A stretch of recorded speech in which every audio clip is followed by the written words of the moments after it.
Hello and welcome to Transforming Tomorrow from the Pentland Centre for Sustainability in Business. I'm Paul Turner. And I'm Professor Jane Bebbington. Today we're talking employment rights. And that's relevant whether you've got a job, you want a job, or you've given someone else a job. Have you ever been in a tribunal, Jan? No. Have you never done anything so hideously bad in your entire working career that you've been called before a tribunal? No, although I did once have to consult somebody who sort of ran a scheme if there was a dispute between an employee and their accounting firm employer. Were you the independent adjudicator? No, I was a complainant. You're a complainant? Yeah. Sounds about right for you, yes. Yeah. No one ever complains against you, but you're happy to complain about everyone else. Something like that. But I think I've been very lucky in my working life in terms of I've worked primarily for universities who have quite good systems, I think, for managing their staff. We might complain from time to time. From time to time? I don't think I've met an academic who doesn't have at least a 5-minute gap between complaints. Yes, but also that they're quite large organisations, so they ought to know what they're doing and how to go about being a proper employer. They ought to, but large organisations don't necessarily always treat their employees well. No, I didn't say treat them well, but yeah. They ought to know what they're doing. It doesn't mean they're nice. Well, they should comply with the law, at least. Yes, they comply with the law. Yes. But not all do. No, there are occasions, and this is where it becomes important that there are such things as workers' rights and employment rights. I agree. And yet are you sure no one's ever brought a tribunal again? I find it really hard to believe. Well, because I've never employed anyone, because I've, you see? Now it all becomes good. Have you ever been in the HR meeting where you've had a complaint against you? Hundreds. Yeah, that makes a lot more sense. I think we should draw a veil over this line of questioning. I'll get myself a bad reputation. Yeah, that's the problem. I think you already have one. So therefore, as we say, employment rights, how they're enshrined in law, varies from country to country. And the person we're going to be talking to today is going to tell us specifically about the situation here in the UK, about an Employment Rights Act that came about last year in 2025. And it's going to become really clear how important these pieces of legislation are, and maybe surprising of before what the situation was before certain acts were put in place. It is indeed, and it kind of reminds me of a conversation we've had before about regulation, and actually making sure that there's good regulation in order to protect people who are in maybe in consumer areas or in local communities or in employment. Yes. Right. So, who are we going to speak to? Well, we're going to speak to the head of research at the Work Foundation, and that's Lancaster University's own think tank for improving work in the UK. And so we're going to say hello to Alice Martin. Hello, Alice. Hello there. Thanks for having me on. Have you ever been in a tribunal, Alice? I haven't, but I was just thinking as you were discussing, I've spent quite a lot of time looking at the PDF copies of employment tribunal records. Which was for a previous job where we were trying to determine the kind of key themes and issues arising in employment tribunals. And I have to say, it's an area that is in much need of digitisation, because looking through reams and reams of PDFs takes a lot of time, but was really, really interesting, actually. I'm really glad you clarified that you were doing that for work. I had a dreadful moment where I thought that's how you spent your Saturday afternoons, sat there. What can I do today? I know I'm going to look through the records of lots of old employment tribunals. But I am glad to hear you've never been called before one. Never has Jan, which is even more surprising to me, but there we go. Can you tell us a little bit, Alice, to start with, about your background and why you're motivated to work in this whole area around better work in the UK? Yes, of course. So, growing up in Manchester in the 1990s, I would say I've had my fair share of poor quality jobs, whether that was in retail, hospitality, Saturday jobs, the kind of story, just very insecure, low paid, etc. But I would say after going on to study philosophy and critical theory at university and taking that to postgraduate level as well, I really got interested in the topic of inequality and why some people seem to be winning all of the time and others seem to be losing all of the time. And I went on actually to work for the Consumers Association, which where I was focusing on the rights of people who were experiencing problem debt. And it was from there I got really interested in employment rights, actually, because I really realised that this was the place where so many people were spending so much of their time to earn the money, to live off or to pay themselves out of debt in the cases of the people I was working with. And it was work in general is a really kind of critical meeting point, I think, between us as individuals and us as part of a bigger economic system. And for that reason, it feels like a really kind of important point of influence if we care about inequality. So from there, I went on to work as the head of work and pay at the New Economics Foundation, which is a think tank looking at a number of different themes affecting the economy. And I got to work with some fantastic organisations. I worked a lot with trade unions, actually, in the manufacturing sector, who were campaigning for shorter working hours. I worked with women who were in low-paid self-employment, who were banding together to think about how to improve security in their jobs. I worked with some private hire drivers up in Leeds and Bradford who were pushing back at that time against the excesses of their new boss, which happened to be Uber in the early days. And all of this I found absolutely fascinating and really sort of emboldened me to carry on working on employment rights. I went into the private sector for a bit and worked on behalf of institutional investors, so pension funds primarily, who wanted to ensure their shareholdings weren't being invested in companies that were exploiting workers. They wanted to sort of use their shares for good, so to speak, and leverage them to improve working conditions in their supply chains. And then that brought me to the Work Foundation, and that's the role that I'm doing now and getting to work on some really fascinating research and policy topics here. And can you remind our listeners what is the Work Foundation and what its focus is? Yes, so we are a policy and research unit focused on improving working lives across the UK. So we're part of the fantastic management school here at Lancaster University, but we're mostly actually based in London. And we conduct research into insecure jobs, for example, 0 hours contracts, the gig economy, temporary and agency jobs, the role of labour market intermediaries, so recruitment agencies, for example. We're also quite interested in the interrelation of work and health, so the role of employers in actually supporting good health and good population health. And also looking at the role of government in general, local government, national governments, in improving working conditions and protections in work. Yes, long-time listeners will remember that we had the Work Foundation Director, Ben Harrison, with us a couple of years ago, talking about particularly work on insecure work, which is one of the areas you mentioned there. It's a really interesting topic. Moving on to work that's going on at the minute then, and the relevance of employment rights that we mentioned briefly before. What are the major issues at the moment around workers' rights here in the UK? Yeah, so I'd say insecurity is a big one, as you've mentioned there. My colleague has talked to you about already. For almost half a century now, I would say work has been getting more insecure, or it's kind of plateaued at a level of insecurity that we're all now accustomed to. And what I mean by that is that we go off to work in some cases without real assurances over the protections that we have in that job. Maybe we don't know exactly how much we're going to get paid month on month because we don't have guaranteed hours. Maybe we don't have many protections from redundancy or dismissal because we're employed in a very sort of casual way and we don't have the correct status that would afford us those protections. So that's a kind of big issue of insecurity, and we measure that around 1 in 5 people in work are actually in a severely insecure job.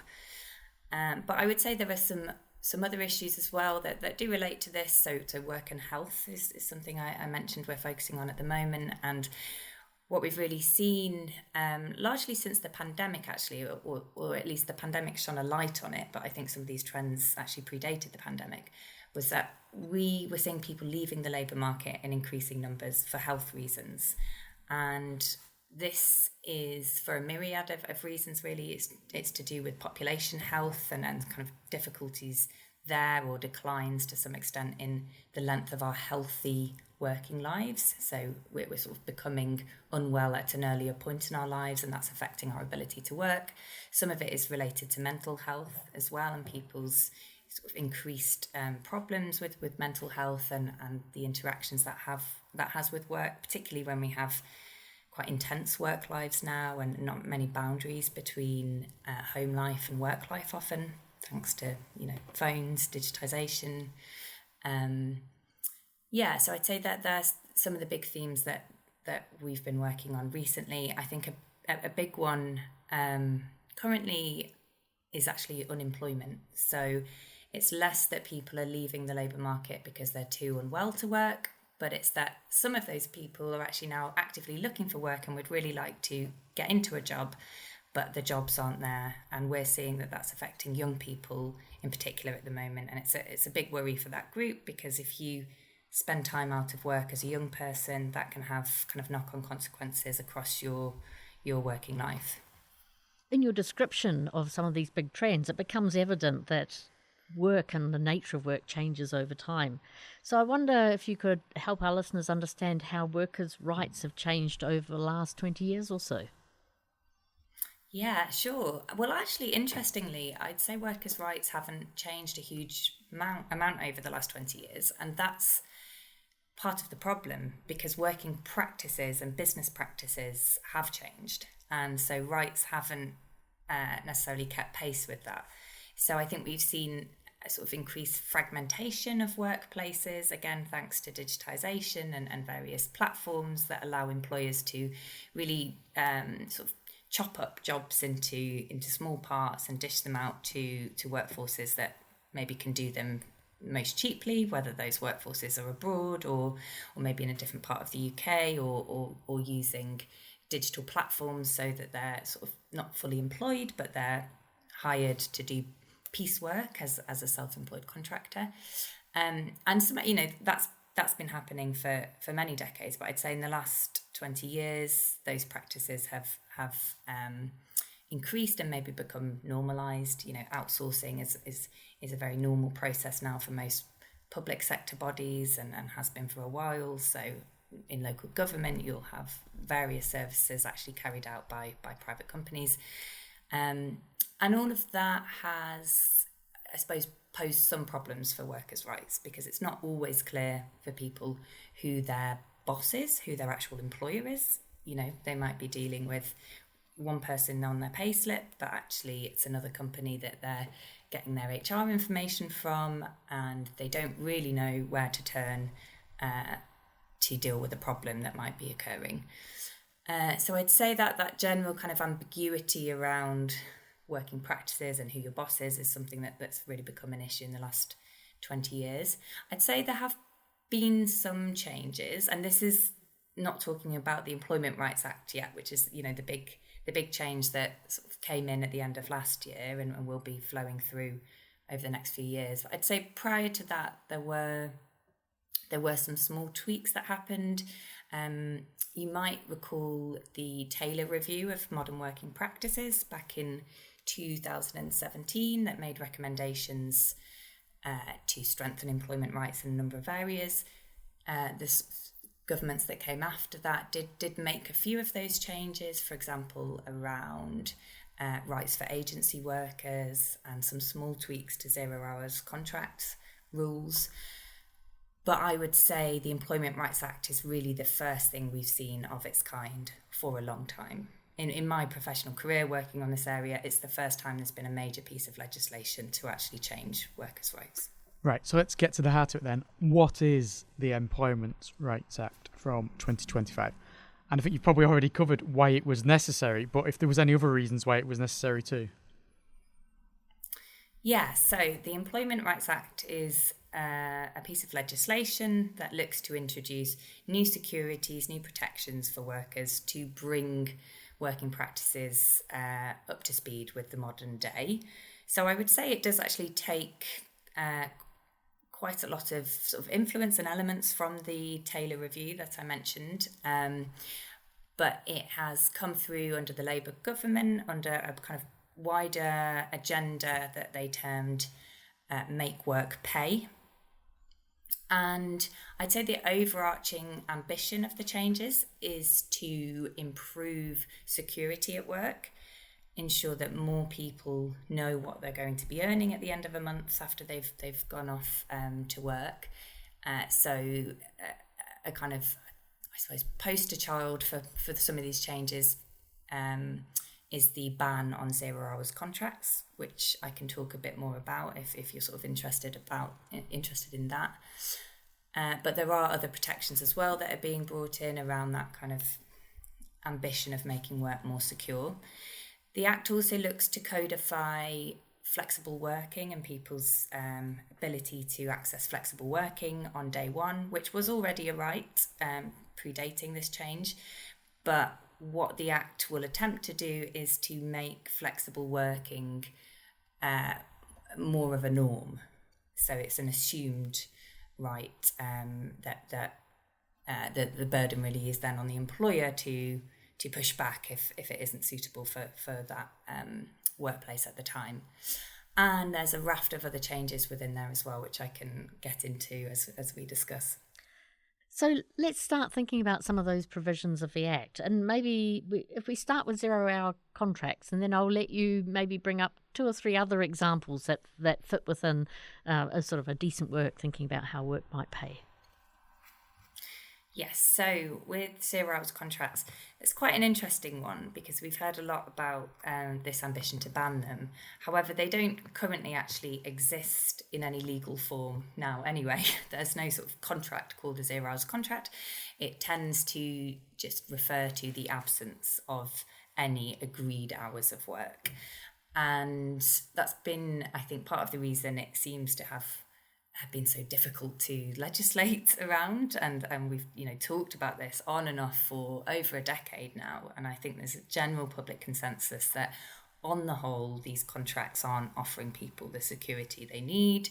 I think there are some cases in which they seem to be fine and work well. For example, if people are kind of opting into them alongside full-time studies, for example, and they want that kind of high level of flexibility. But from our research and the research of lots of other organisations, we've found that actually they're being misused, and that in many cases people are actually just working a regular full-time job and should have a contract to reflect that.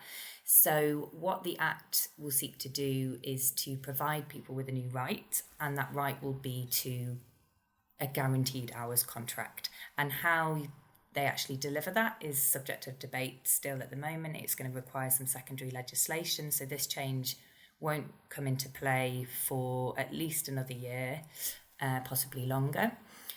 But broadly, what will probably happen is there will be a sort of reference period of 12 weeks, and depending on your working hours over those 12 weeks, you will then earn the right to have a contract that reflects those working hours. And that, in theory, will ban exploitative 0 hours contracts. What about other areas? One that particularly got in the news when the Act was in its final stages of being drafted was about unfair dismissal and the right to claim unfair dismissal. I think originally it was going to be from day one, if I remember, and then that's been pushed out a little bit to now, is it 60 days? 6 months. 6 months, sorry. Yeah, at the moment, yeah. So, yes, you're right, this has been debated a lot. So currently, people gain those rights after 2 years in a job. It used to be a year, and then that was increased to 2 years under a previous government. So this is a bit of a football one, I would say, that gets sort of kicked back and forth depending on the sentiment of the government in power at the time. So yes, we've sort of settled on 6 months for now. So what that means is that a whole raft of workers who currently had no real protection from redundancy or dismissal in some cases will now have those protections there. So it's not to say an employer can't, terminate somebody's contract, but there will be additional protections there after 6 months, which everyone seems to be sort of happy with as a kind of negotiated point in the middle, I think. But yes, there has been a lot of debate on that one. So one that is just coming in this month is the reforms to statutory sick pay. So this change will affect low-income workers in particular, and the change is that there will no longer be a 3-day waiting period for people to qualify for statutory sickness pay. For those who don't know what SSP is, it's the minimum payment that an employer is legally obliged to pay to somebody if they are off work and sick.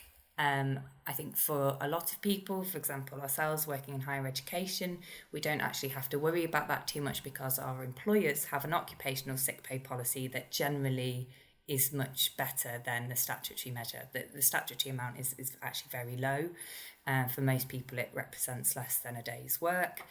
And so what the changes will do is they'll just ensure that those people on the lowest incomes can afford to take a day off if they're unwell.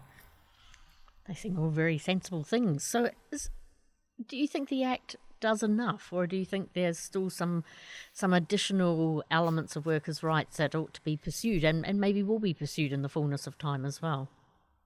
Yeah, I mean, it's a really good question, and sometimes it's easy to get bogged down in the weeds and the details of these changes and forget the big picture. And I think one of the commitments that the government made was to review employment status as part of this big Make Work Pay agenda.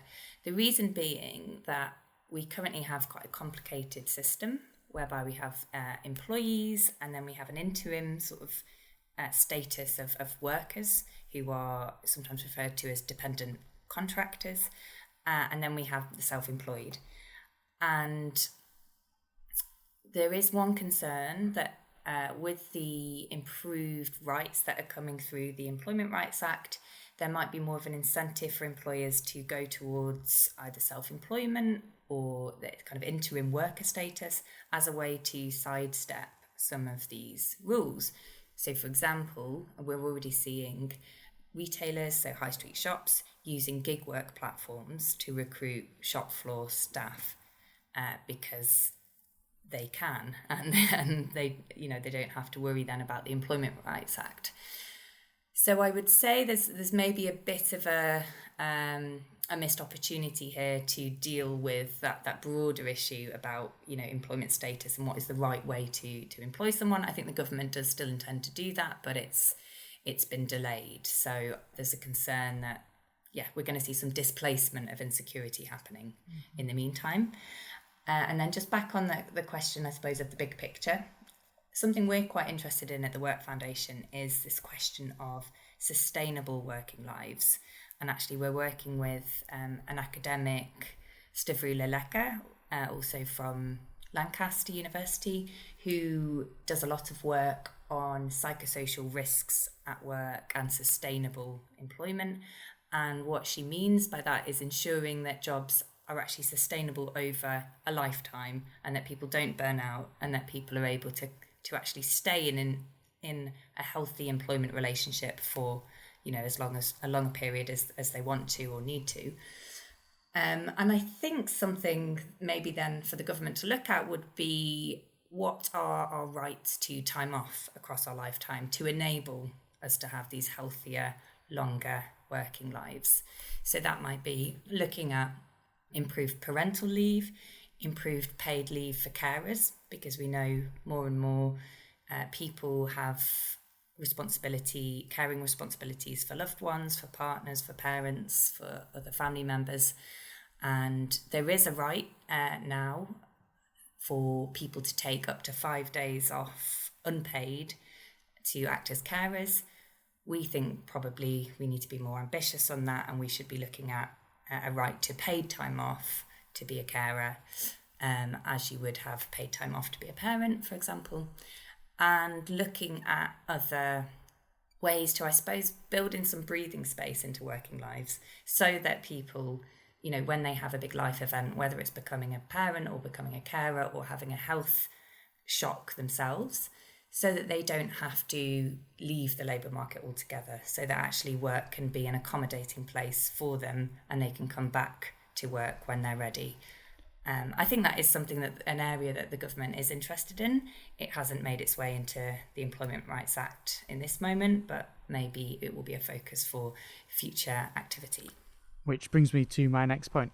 Is there other legislation that might be coming, that might be being developed, that might not yet be being thought of, but might happen in future that will complement the Employment Rights Act to create a greater whole to help protect workers' rights?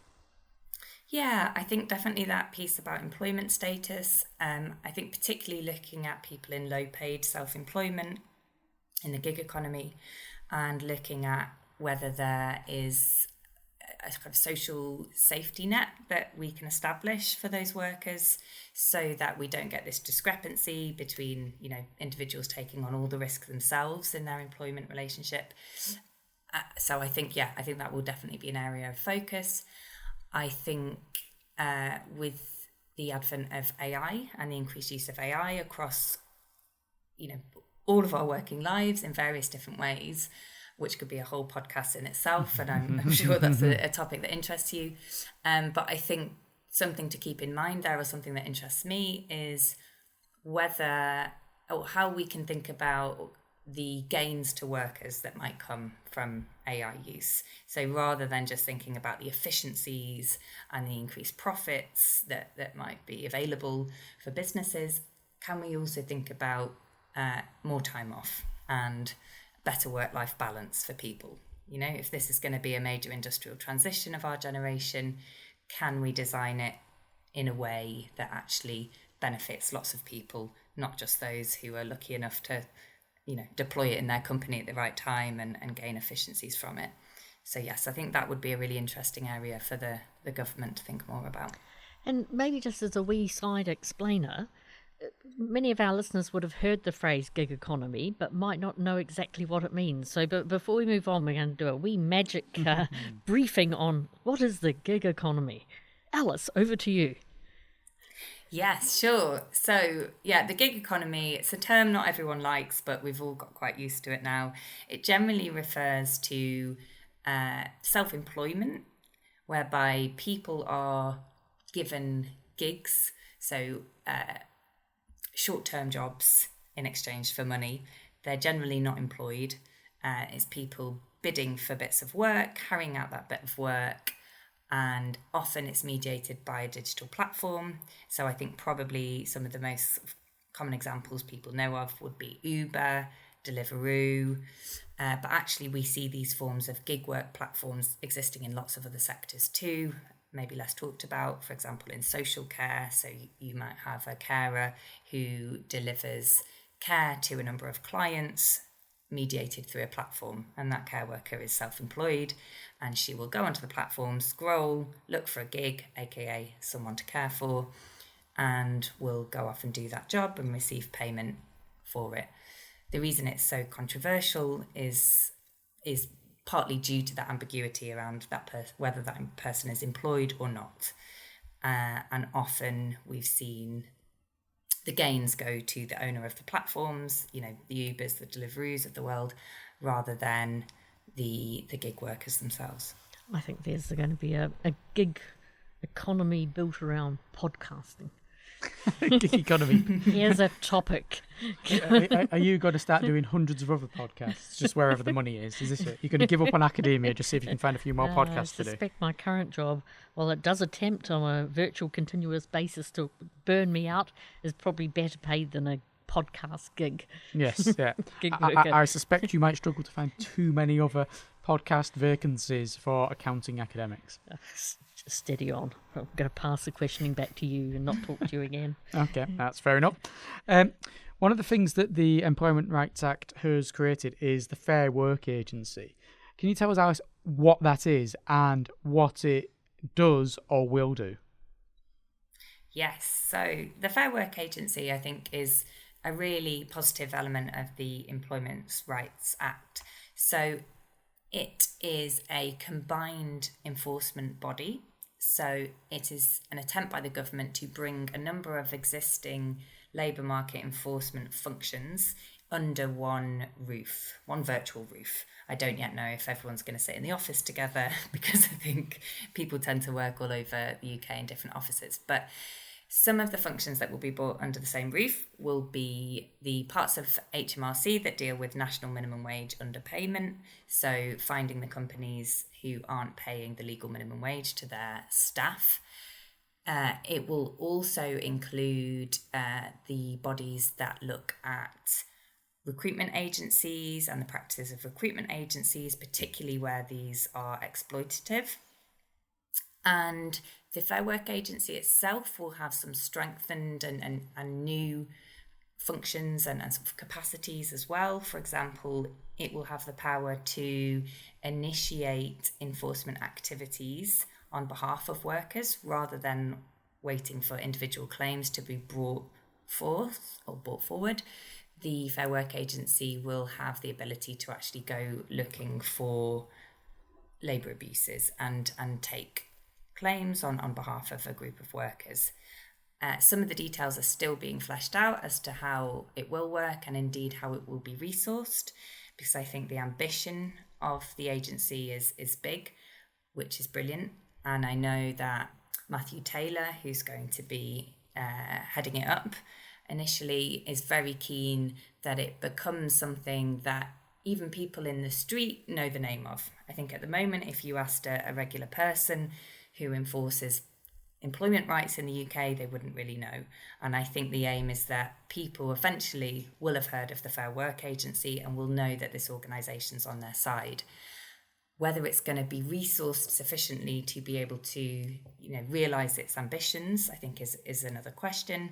I do know it's going to be very interested in using technology and digital capacities to actually investigate cases of or enforcement breaches and non-compliance, which I think could be quite exciting because, we do have a lot of data out there, and I think it would be good to use it for these types of positive and progressive purposes. And I like the label, Fair Work. So, it kind of... there must be ways of defining it, which you might be able to tell us about, but it's something that actually anyone can hear and think, yes, I like that. I can see what that would be. I can see what unfair work is, and we don't want to do that. So is there any way of defining what fair work is? Yeah, I think that's a good question. I don't think the Fair Work Agency itself will be defining it, though I think it's interesting to look at their areas of focus, which give us some clues. So they are going to be looking, in addition to minimum wages, they're going to be looking at holiday pay, access to holiday pay, access to sickness pay, and other areas like that. So I think you could take from that, fair work is a job that pays you enough to live off, but also gives you time off from work to rest and recuperate. I think a key part of it really is ensuring workers themselves have enough agency as well and have voice in the workplace. And I think that one of the main ways that workers can do this is through trade unions. And I know that the Fair Work Agency is very keen to work as part of an ecosystem of enforcement, really, that will include trade unions, it will include civil society bodies, citizens' advice, organisations that are supporting very vulnerable groups. And I think as part of that, hopefully, we'll have a shared understanding of fair work and more clout, I suppose, to be able to actually, realise that for more people.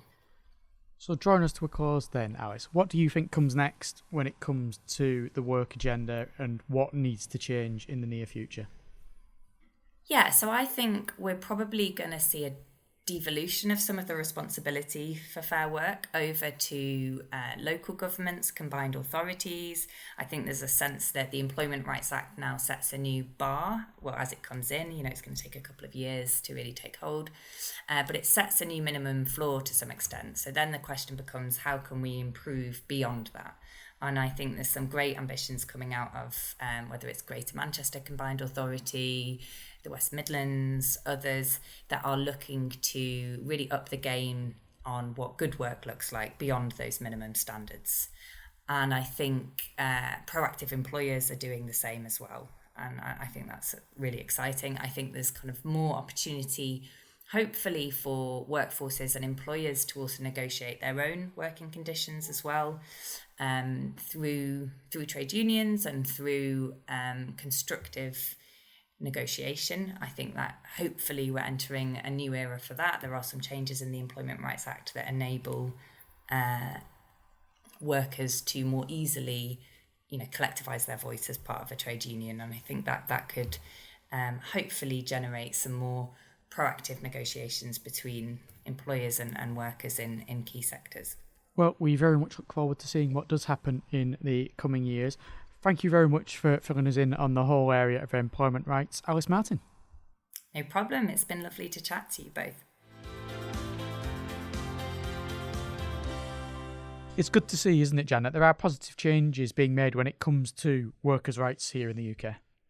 And one of the aspects of what Alice was talking about that I found very engaging is like sustainable working lives. Like we're going to work longer for sure. We kind of know that because as the retirement age opens up.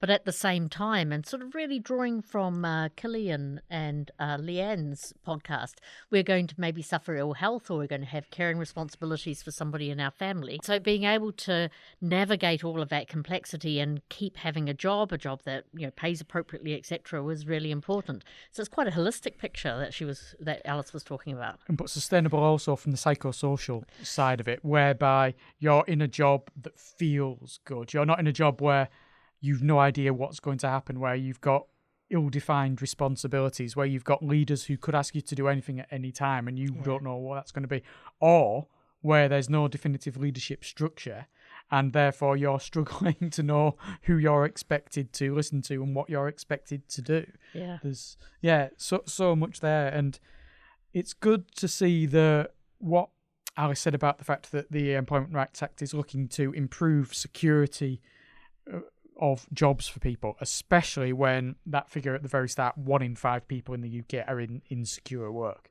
Yeah. So if this is actively benefiting 20% of the workforce, then that's got to be a good thing.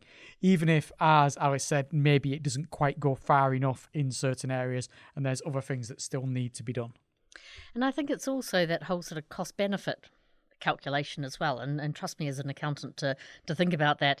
But if you put the worker at the centre, then actually insecure work is lousy. But I would have thought if you put the business at the centre, creating an insecure working environment will have its own costs as well. And actually to be a good employer ought to pay, and being a responsible employer ought to be one of those things that you aspire to. And I'm sure many, many businesses do, but clearly some don't.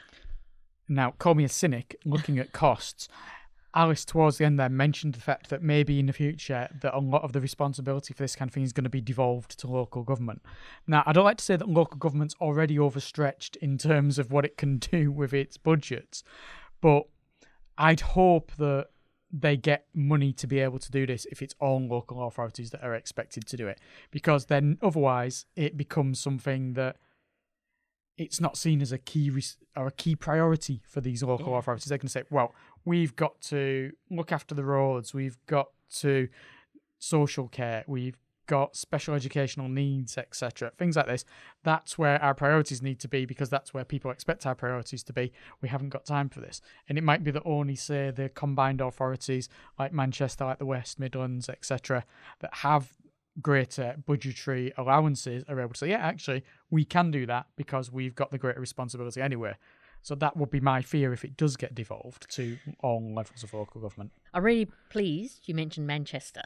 So what we'll put in the show notes is information about something called Manchester's Good Employment Charter.